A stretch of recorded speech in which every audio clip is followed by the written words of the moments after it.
당신이 몰랐던 이야기. 오늘은 지금은 세계에서 가장 부유한 나라 중 하나지만 사실은 흙수저에 가까웠던 나라, 호주가 부국이 된 이유에 대한 이야기입니다. 자연경관으로 유명한 나라를 꼽자면 꼭 빠지지 않고 거론되는 나라가 있습니다. 바로 오세아니아 대륙에 위치한 영연방 왕국 호주이죠. 호주에는 본다이 비치 같은 황금빛 모래사장이 있는 해변도 많고, 그레이트 베리어 리프처럼 스쿠버 다이빙을 즐길 수 있는 세계적인 해양 자원도 많습니다. 또 울룰루 같은 국립공원이나 토키와 앨런스포드 사이에 뻗어있는 해안도로인 그레이트 오션 로드도 유명하죠. 다른 나라에서는 쉽게 볼 수 없는 코알라나 캥거루, 쿼카 같은 동물들도 만나볼 수 있기 때문에 호주는 지상 낙원이라는 별명으로 불립니다. 야생동물이 많다 보니 재밌는 에피소드도 많죠. 채널에서도 옛날에 한번 다루었던 토끼와의 전쟁, 에미와의 전쟁도 전부 호주에서 일어난 일입니다. 심지어 호주는 단순히 자연 경관만 뛰어난 게 아니라 세계에서 가장 부유한 나라 중 하나로도 유명하죠. 2025년 1월 기준 호주의 명목 GDP는 1조 8,800억 달러로 추산되는데 이는 세계 13위의 경제 규모에 해당합니다. 1인당 GDP는 2023년 기준 약 6만 5천 달러 수준으로 세계 6위를 기록했죠. 동시에 영토는 세계에서 6번째로 크지만 인구는 우리의 절반 수준입니다. 다만 대부분이 약 90% 가까이가 비어있는 땅이지만요, 70% 이상이 사막이거든요. 호주 인구 90%가 호주 면적의 0.2% 정도에 몰려 살고 있죠. 2020년에는 코로나19 팬데믹의 영향으로 마이너스 2%대의 역성장을 기록하며 28년 만에 처음으로 경기 침체를 겪기도 했지만 경제활동을 재개한 2021년부터 빠르게 반등하며 안정적인 성장세를 유지하고 있습니다. 국제통화기금의 전망에 따르면 2025년 호주의 GDP 성장률은 2024년에 1.2%에서 2.1%로 상승할 것으로 예상되고 있죠. 물론 호주도 지속적인 성장을 위해서는 이런저런 도전과제가 남아있긴 합니다. 인플레이션과 집값이 대표적이죠. 빈부격차도 심하고 계층 간 이동도 어렵다고 평가되고요. 때문에 한국으로 다시 돌아오는 여기민도 꽤 많죠. 그럼에도 현재 호주가 자연 경관부터 경제력까지 갖춘 풍요로운 나라라는 사실만큼은 분명합니다. 그런데 사실 호주가 부국이 되기에는 꽤 불리한 조건 속에서 성장했다는 사실 알고 계신가요? 미국처럼 천연 자원부터 광대한 영토, 인구, 지정학적 위치, 기술력 등 부국이 되기에 유리한 요소를 모두 갖춘 국가를 금수저라고 한다면 호주는 은수저도 아니고 차라리 흙수저에 가까운 편이죠. 사실 우리 입장에서 보자면 흙수저는 아닙니다. 천연자원 채굴 비용은 세계에서 가장 낮은 수준이고 육류, 곡식 등 농산품도 엄청나게 수출합니다. 세계 1위의 석탄 수출국으로 세계 교역량의 약 28%를 차지하고 있고 대부분의 광물 매장량도 세계에서 손꼽을 정도로 많죠. 시가총액 1위 기업인 BHP의 업종도 광업이고요. 사람이 인적 자원이 모든 경제를 창출해야 하는 한국 입장에서 보기에는 사실 부러울 정도입니다.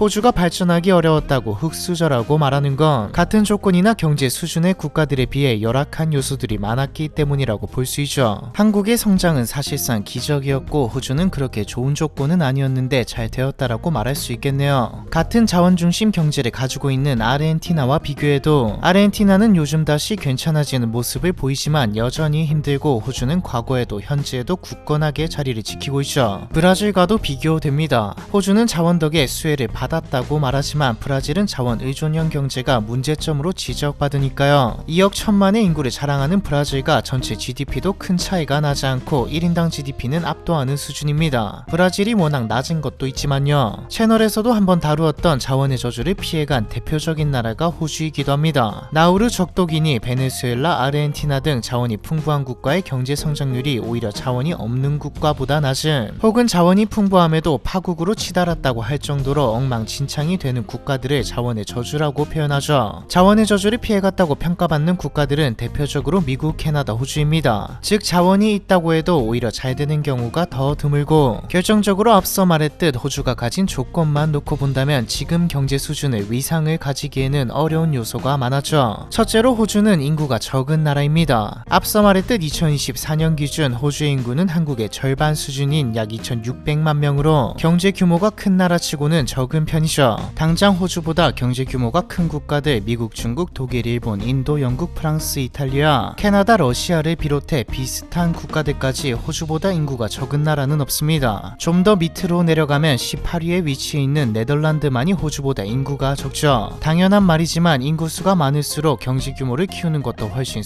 수월해집니다. 인구는 국민 개개인의 삶의 질과는 오히려 거리가 멀어도 국가의 경제 규모를 키우는데 필수적인 요소이거든요. 당장 개인들이 잘 산다고 하는 국가들 1인당 GDP 순위를 보면 룩셈부르크, 스위스, 아일랜드, 싱가포르, 노르웨이, 아이슬란드, 미국 순인데 미국 위로는 인구가 1000만 되는 국가도 없죠. 그리고 이 국가들은 1인당 GDP는 최상위권이지만 GDP 순위를 보면 20위권에 있는 국가는 한 개도 없습니다. 당장 중국과 인도만 봐도 알 수 있습니다. 여전히 1인당 GDP는 낮지만 거대한 인구를 기반으로 경제 성장을 이루었고 GDP 순위에서 2위와 5위를 차지하고 있죠. 호주가 부국이 되기에 불리했던 두 번째 이유는 지리적 위치입니다. 호주는 섬나라입니다. 사면이 모두 바다로 고립되어 있죠. 한마디로 다른 나라와의 교역이 쉽지 않습니다. 심지어 호주는 호주 내 100만 명 이상 도시들 사이도 최소 600km 이상 떨어져 있을 정도라 그만큼 물류비가 비싸고 교역 비용이 높아질 수밖에 없죠. 국토가 넓은 만큼 사회 기반 시설을 건설하는데 많은 비용이 들고요. 무엇보다 전통적인 경제의 중심지인 유럽이나 북미를 포함해 대부분의 주요 선진국이 북반구에 몰려 있습니다. 남반구에 위치한 호주는 경제 중심지에서 멀리 떨어져 있죠. 어느 경제 모델을 봐도 거리가 멀수록 무역량이 줄어드는 경향이 있는데 한 연구에 따르면 호주가 지리적으로 영국 위치에 있었다면 지난 25년간 무역량이 50% 더 많았을 것이라는 분석도 존재할 정도입니다. 고립되어 있다 하더라도 인구가 엄청나게 많으면 내수가 커질 수 있지만 인구도 적은 편이라 내수 시장이 엄청나게 커지기도 힘들었고요. 세 번째 이유는 척박한 기후입니다. 호주를 생각하면 바다에서 즐기는 서핑과 해안도로, 광활한 자연 같은 것이 가장 먼저 떠오르지만 사실 호주는 앞에서 말했듯 국토의 약 70%가 사막 또는 건조지대인 만큼 매우 건조한 나라이죠. 세계에서 가장 가뭄 위험이 큰 농업국 중 하나인 만큼 강우량이 적고 변동성도 심합니다. 엘니뇨 등 기후 주기에 따라 심각한 가뭄과 홍수가 주기적으로 발생하기 때문에 대규모로 농업, 목축업, 공업을 하기에 부적합한 환경이죠. 뿐만 아니라 삶의 필수적인 물이 부족한 만큼 생활용수와 공업용수를 확보하는 데에도 많은 비용이 들고 도시 확장과 인구 증가에도 제약이 있습니다. 덥고 건조하다 보니 폭염과 산불, 홍수, 태풍 등 자연재해도 자주 발생하고요. 실제로 2000년대 후반에 발생한 최악의 가뭄과 대형 산불은 농업 생산 감소와 물가 상승을 초래해 호주 경제에 큰 타격을 주기도 했죠. 역사적으로 개발도 늦었습니다. 원래 호주는 유럽인들이 본격적으로 정착한 18세기 후반 전까지 애보리진 원주민 사회였거든요. 애보리진 원주민들은 유목 생활을 하며 자연과 조화를 이루는 삶을 살았습니다. 한마디로 섬에서 문명과는 조금 동떨어진 삶을 살고 있었다는 말이죠. 유럽식 도시화나 산업화가 다른 나라에 비해 늦게 진행되었습니다. 즉 후발주자죠. 호주의 이민자들이 늘어난 후에도 호주 경제는 오랫동안 농업 중심으로 돌아갔기 때문에 호주가 본격적으로 경제 성장을 이루기 시작한 것은 20세기 중후반부터였습니다. 즉 여러모로 조건도 불리하고 경제 개발도 늦게 시작한 호주가 현재 1인당 GDP로 세계 6위를 기록할 만큼 성장한 것은 기적까지는 아니더라도 굉장한 일인 것이죠. 대체 호주는 어떻게 부자가 된 걸까요? 앞서 말했듯 현재 호주 땅에서는 과거 원주민이 사냥과 채집 중심의 생활을 했습니다. 산업화된 문명과 국가 체계가 아예 없는 원주민 사회였죠. 그러다 17세기 초부터 유럽인들이 호주를 탐사하기 시작했고 1788년부터는 영국이 호주를 식민 지배하기 시작했습니다. 당시 영국은 죄수들을 보내 식민지를 찾고 있었는데 이때 눈에 들어온 게 호주였죠. 여기서 잠깐 배경 설명을 하자면 당시 영국은 산업혁명 초기를 겪으며 도시화가 급격히 진행되면서 범죄율이 크게 증가한 상황이었습니다. 하지만 감옥시설이 부족한 데다 지금처럼 교도소라는 수용시설의 개념이 정착되지 않았던 시대라 감옥에 장기간 죄수를 가둬두는 게 현실적으로 어려웠죠. 지금도 범죄자가 너무 많이 늘어나면 국가 입장에서 치안도 걱정이지만 교정시설과 또 교정시설을 관리해야 할 인력 문제가 큽니다. 범죄자도 먹여야 하고 재워야 하니 돈이 많이 드니까요. 원래는 미국으로 죄수를 보내곤 했는데 1776년부터 미국이 영국으로부터 독립하면서 이 방법이 막히게 됩니다. 정확히는 독립은 훨씬 뒤에 인정받았지만 75년부터 독립전쟁이 시작되면서 미국으로 더 이상 죄수를 보낼 수 없게 되었죠. 이때 대안책으로 떠오른 곳이 바로 호주였습니다. 호주는 땅이 매우 넓지만 사람이 거의 없었고 원주민들은 영국 식민정부의 눈에 개척 대상이었기 때문에 죄수를 보내기에 여러모로 적절했죠. 무엇보다 영국이 죄수를 식민지로 보내는 이유는 단지 위험한 사람들을 영국 밖으로 내보내기 위함이 아니라 죄수를 새로운 식민지 개척의 노동력으로 활용하려는 목적도 있었습니다. 즉 죄수에게 강제 노동을 시키면서 정착지를 건설하게 한 다음 자유정착민이 유입될 수 있는 기반을 만들려고 했죠. 이런 배경 때문에 호주가 범죄자들이 세운 나라라고 불리기도 하는 것이고요. 호주로 보내진 영국 죄수들 즉 초기 정착민들의 삶은 매우 열악했습니다. 이들은 식량 부족에 시달려 거의 아사 직전까지 갔고 받고 보급품을 얻기 위해 1만 킬로미터 이상 떨어진 남아프리카 케이프타운까지 항해해야 할 정도였죠. 그럼에도 불구하고 영국은 지속적으로 호주로 사람을 보냈고 자본까지 동원하면서 식민지 경제의 토대를 만들었습니다. 미국이 독립해버리면서 새로운 식민지가 필요해지기도 했으니까요. 1820년대부터는 영국 호주 간의 해상무역이 원활해지면서 호주 경제가 서서히 안정되기 시작합니다. 이때 자유정착민이 증가하면서 죄수노동과 농업 중심이었던 호주 경제가 양모산업 중심으로 변화하게 되죠. 호주에는 넓은 초지가 있었기 때문에 양을 대규모로 사육하면서 양모 생산을 크게 늘릴 수 있었는데 당시 영국의 산업혁명으로 양모 수요가 급증하면서 호주는 급격히 부를 축적하게 되었습니다. 하지만 1830년대 후반부터 미국발 금융위기로 인해 미국 경제에 많은 투자를 하고 있던 영국 금융기관이 큰 타격을 입게 되죠. 영국 내 자체적인 금융위기까지 발생하면서 영국 경제에 크게 의존하고 있던 호주 역시 경제활동이 둔화되기 시작했습니다. 양모 산업의 성공으로 과열됐던 호주의 토지 투기 역시 거품이 꺼지면서 많은 사람들이 경제적 타격을 입었고 호주의 기업과 농장이 파산하기 시작했죠. 1840년대 후반이 되어서야 경제가 점차 회복되고 양모 수출이 증가하기 시작했습니다. 영국 시장에서 호주산 양모의 품질이 인정받으며 장기적으로 안정적인 경제 기반이 마련되기는 했지만 본국의 자원 공급처 수준이었죠. 호주 경제가 크게 도약하게 된 것은 양모 산업이 아니라 골드러시 때문이었습니다. 1848년 미국 캘리포니아에서 금이 발견되면서 세계적으로 금강을 찾아 미국으로 떠나는 골드러시 붐이 발생했습니다. 영국과 유럽에서 수많은 사람들이 불을 꿈꾸며 미국으로 이주했죠. 이때 소식을 들은 호주 당국과 개척자들은 호주에서도 금이 나올 가능성이 크다는 기대를 하기 시작했습니다. 그리고 이는 헛된 기대가 아니었죠. 사실 호주에서는 이미 1820에서 30년대에 금이 발견된 적이 있었거든요. 하지만 영국 식민지 정부가 죄수사회를 유지하기 위해 금강 개발을 금지한 상황이었죠. 경제가 너무 좋아지면 특히 양모와는 다르게 어디든지 팔아서 자신들 스스로 돈을 마련해 나갈 수 있는 금강이라면 미국처럼 독립을 요구할 가능성이 높아지기 때문입니다. 양모도 귀해지겠죠. 노동자들 역시 금강으로 몰려가면서 농업과 양모 산업이 붕괴할 위험이 높으니까요. 하지만 시대의 흐름을 막을 수는 없는 법이죠. 골드러시가 한참 진행 중이던 1851년 뉴사우스 웨일스주와 빅토리아주에서 금이 공식적으로 발견되기 시작했습니다. 결국 1850년대 중반부터 호주에도 본격적으로 골드러시가 시작되었죠. 전세계 곳곳에서 금을 찾는 사람들이 호주로 대거 유입되면서 1845년에 약 40만 명에 불과했던 호주의 인구는 1861년 약 115만 명으로 대폭 증가하게 되죠. 얼마 안가 멜버른은 세계에서 가장 부유한 도시 중 하나로 거듭났고 1880년대 호주의 1인당 GDP는 세계 최고 수준에 도달했습니다. 무엇보다 금강 개발 덕분에 호주 경제는 영국과의 무역 중심에서 벗어나 독자적인 경제적 기반을 갖추기 시작했죠. 1890년대에는 부동산 버블 붕괴와 은행 위기를 겪으며 한동안 경제 공황을 겪기도 했으나 그래도 금 덕에 자원 덕에 성장할 수 있었습니다. 1901년부터는 호주 연방이 수립되면서 호주의 자치권이 확대되었습니다. 영국으로부터 완전히 독립한 것은 아니었지만 영국이 허락한 범위 내에서 내부 정치와 경제 정책을 자율적으로 운영할 수 있게 되었죠. 독립국가의 기틀은 마련한 셈입니다. 독자적인 헌법을 제정했다는 점을 들어 사실상의 독립이자 건국으로 보죠. 그런데 사실 이때까지도 호주가 순순히 독립할 수 있을 것이라 생각한 사람도 또 호주가 부국이 될 것이라 생각한 사람도 거의 없었습니다. 호주의 산업은 전부 광물과 같은 1차 산업이었고 영국에 대한 무역 의존도는 여전히 높았기 때문에 강대국들이 안 사준다고 하면 돈줄이 바로 막혀버리는 상황이었거든요. 게다가 농장과 광산업계도 영국 자본에게 지배당했고요. 호주 사람들도 영국과 한나라라고 생각했습니다. 하지만 세계의 역사를 바꾼 세계대전을 겪으며 호주는 변화하기 시작했습니다. 1차 세계대전 동안 호주 사람들은 영국과 다른 하나의 국가라는 국가의식이 싹트기 시작했고 2차 세계대전 동안 호주는 연합국의 군수물자 공급 기지이자 전략적 거점 역할을 하기 시작했죠. 기존의 농업과 양모 중심 경제에서 제조업과 군수산업 기반이 만들어졌습니다. 결정적으로 2차 세계대전이 끝나고 세계는 완전히 달라졌죠. 미국 주도의 신국제질서가 생겼고 한국을 포함해 수많은 국가가 독립을 하게 되었습니다. 호주도 영국 의존에서 벗어나지는 못했지만 조금은 덜해졌죠. 영국뿐만 아니라 미국, 캐나다와 무역을 하기 시작했고 아시아 시장에도 관심을 보였습니다. 이렇게 수출이 다각화되면서 안정적인 경제 기반이 마련되자 산업화와 도시화는 급격하게 진행되었죠. 내수 시장도 활성화되기 시작했고요. 딱 한 가지 문제가 있었는데 노동력 부족이었습니다. 또한 독립에도 어느 정도의 인구가 필요했습니다. 전쟁 동안 호주는 약 40만 명의 병력을 해외에 파병하면서 많은 인구 손실까지 겪었는데 당시 호주의 총인구는 약 700만 명에 불과했거든요. 호주 정부는 호주를 지키기 위해서는 더 많은 인구가 필요하다고 판단했습니다. 호주는 이민 정책으로 노동력과 인구 문제를 해결하려고 했죠. 그렇게 호주는 영국계를 중심으로 대규모 이민 정책을 추진하기 시작했습니다. 인구를 늘려라 아니면 멸망한다라는 슬로건 아래 적극적으로 이민 장려 정책을 펼치게 되죠. 이민자를 받으려면 기존에 사는 국가보다 더 좋은 걸 제시해야겠죠. 앞에서 말했듯 지리적으로 고립되고 내륙이 척박했기에 호주는 교육 제도를 갈아엎고 인프라를 확충하고 사회 보장 제도를 적극적으로 도입했습니다. 온 사람이 나가면 안 되니까 연금 같은 복지 시스템도 정비하고 온 사람들이 정착할 수 있도록 언어와 기술, 직업 훈련까지 제공했죠. 이때부터 유럽은 물론 전 세계에서 수백만 명의 이민자가 호주로 유입되었고 호주는 노동력을 확보하는 동시에 내수 시장 확대라는 두 마리 토끼를 잡게 되었죠. 꼭 정착하지 않더라도 돈은 호주에 썼으니까요. 마침 1950년대에는 한국전쟁 특수로 양모 가격이 폭등하면서 농업부문 수출로 호황도 누리게 되었고요. 그런데 이때까지도 사실 호주가 지금처럼 부국이 될 것이라고는 생각하지 못했습니다. 처음에 나왔듯 호주는 안 좋은 조건을 여러 개 가지고 있었거든요. 지리적 고립성과 아웃백으로 불리는 내륙 지역의 건조, 반건조 기후, 이민을 많이 받는다고 해도 제한적인 내수 시장과 인구, 여전히 너무 심한 대영국 수출 의존도, 결정적으로 자원이 풍부한 국가였지만 원자재 가격 변동에 따라서 경제가 너무 크게 좌지우지되었습니다. 양모도 금가격도 광물도 전부 말이죠. 호주는 선택해야 했습니다. 사실 자원 풍부한 나라는 세상에 많습니다. 지금의 호주는 호주의 선택들이 낳은 결과이자 시대와 함께한 결과이죠. 아무리 천재라도 시대를 잘못하고 나면 쓸모가 없듯 호주의 선택을 시대가 받쳐주었거든요. 제일 처음 시행한 건 보호무역이었습니다. 보호무역은 쉽게 말하면 수입품을 비싸게 이죠. 호주가 시행한 보호무역은 사실상 산업구조 다각화였습니다. 의존도를 낮추려면 다른 산업을 개발해야 하니 국내 제조업, 국내 기업들을 밀어주려고 한 것이죠. 결과적으로 꽤 성공을 거두었습니다. 변동성에 대한 대처 정도는 할 수 있을 정도로 다각화되었죠. 현재까지도 2차 산업에 대한 의존도가 높지만 자원의 저주를 받은 국가들 수준은 아니게 되었습니다. 여기서부터 이때까지 1차 산업으로 번 돈을 흥청망청 쓰지 않았던 것이 시대를 잘 만나기까지 하면서 호주는 부국으로 우뚝 서게 되죠. 60년대부터 호주에는 광물자원 개발 붐이 일었습니다. 척박한 탓에 쓰지 못했던 땅들을 대대적으로 자본을 투입해 개발하면서 철광석부터 구리, 천연가스 등 엄청난 자원을 확보하게 되죠. 이걸 누가 사줬냐? 아시아 지역이 개발되고 발전하기 시작하면서 특히 일본이 엄청나게 수입을 하면서 막대한 외화를 벌게 되었고, 이때 번 돈은 고스란히 인프라 투자, 특히 철도와 항만 같은 무역 인프라 투자에 쓰였습니다. 그리고 1970에서 80년대 바보크와 폴키팅 총리 시절 호주는 보호무역주의를 벗어던져 팽개쳐버리고 급진적이라고 말할 정도로 경제 자유화 정책을 시행하기 시작합니다. 규제란 규제는 다 풀어버리고 세금도 다 깎아버리죠. 국영기업 민영화까지 하며 경제 효율성을 높였습니다. 외국인의 투자는 엄청나게 들어왔죠. 이쯤 일본은 급격하게 성장하기 시작했고 주변 아시아 국가들도 발전하기 시작했습니다. 아시아의 발전은 호주에게 큰 이득으로 다가왔습니다. 아니 가장 큰 수혜를 입은 국가 중 하나가 호주이죠. 수출 위주 국가에서 수출할 국가가 늘어난다는 것은 좋은 소식이 아닐 수 없는 데다가 호주는 아시아와 상대적으로 가까웠습니다. 오히려 아시아가 제조업 강자로 떠오르면서 호주의 제조업 입지는 줄어들었지만 호주는 그 이상을 얻었죠. 자원을 팔고 물건을 사오면서 자연스레 교류가 활발해졌고 이민을 받기 위해 만들었던 교육과 제도들은 시너지를 내면서 영어권 국가라는 이점까지 작용하면서 아예 교육산업이 수출되기 시작했습니다. 호주 대학에 엄청나게 많은 사람들이 몰려들기 시작했죠. 자연 환경은 관광산업을